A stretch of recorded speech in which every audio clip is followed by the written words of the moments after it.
미국 증시는 월요일 오미크론 공포를 털어버리고 큰 폭의 반등을 하면서 금요일 하락분을 상당 부분 되돌리는 모습을 보여주고 있습니다.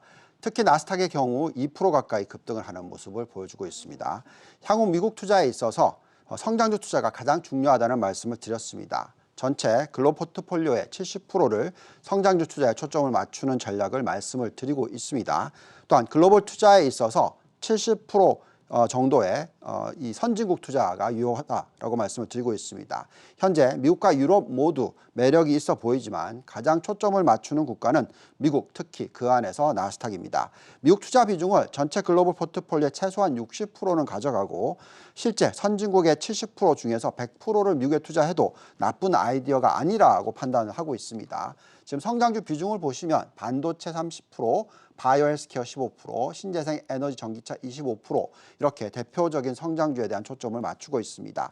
자, 이번 오미크론 뉴스가 향후 미국의 테이퍼링과 금리 인상 스케줄이 예상대로 천천히 올라가는 그런 계기가 될 수 있다라고 생각한다면 이런 환경에서는 성장주의 투자가 굉장히 중요하다는 말씀을 드리겠습니다. 자, 미국 10년 국채금리의 상승 추세는 아주 천천히 상승을 하고 있는 것이고요. 만약에 미국의 10년 국채금리가 계속해서 2% 미만에 있다면 앞으로 2.5%까지 올라설 때까지 또는 미국의 경제 성장률이 1.5에서 3% 사이에 유지될 경우 성장주의 비중을 70% 수준으로 가져가는 전략은 여전히 유효하다라고 말씀을 드리겠습니다. 자, 성장주에는 두 가지 부류가 있습니다. 우선 첫 번째는 높은 ROE를 창출하고 있으면서 두 자릿수의 매출 성장을 하는 종목이 있고요.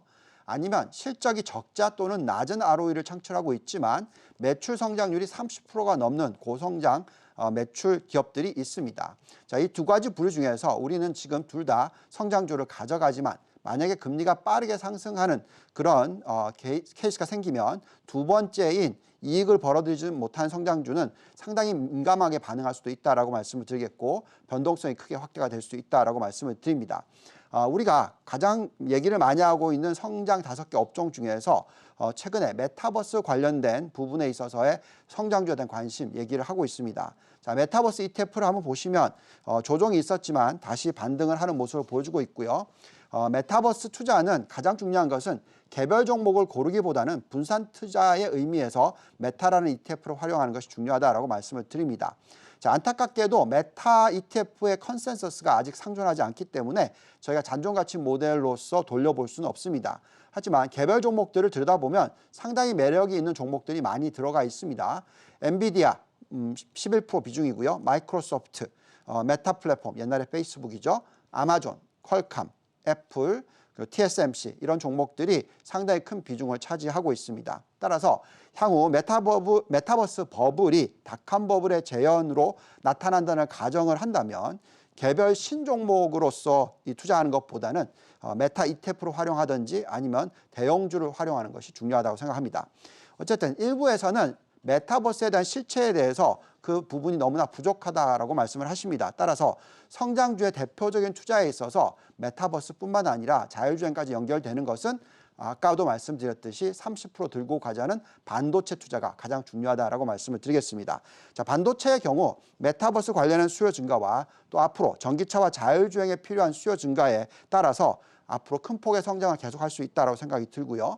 닷컴 버블 시기에 이 반도체 지수는 646% 상승을 한 것처럼 지금 보시면 작년 3월부터 지금까지 한 217% 정도 상승한 속스 필라델피아 반도체 지수입니다.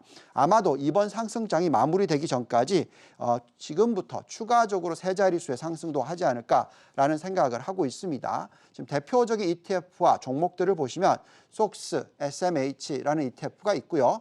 또 램리서치, KLA 코프, 스카이웍스 솔루션, 어플라이 머티리얼스, 퀄컴스 이런 대표적인 종목들은 지금 상승 여력이 잔존가치 모델상의 세 자릿수가 넘는다라고 나옵니다. 물론 여기에는 미국 상장 기업들만 ETF들만 보고 있습니다만 한국 시장으로 놓고 보면 삼성전자와 SK하이닉스의 매력도도 충분히 있다라고 말씀을 드리겠습니다. 세 자릿수의 상승 여력은 아니지만 코스피의 매력도보다는 훨씬 높은 것이 아닌가라는 생각을 해봅니다.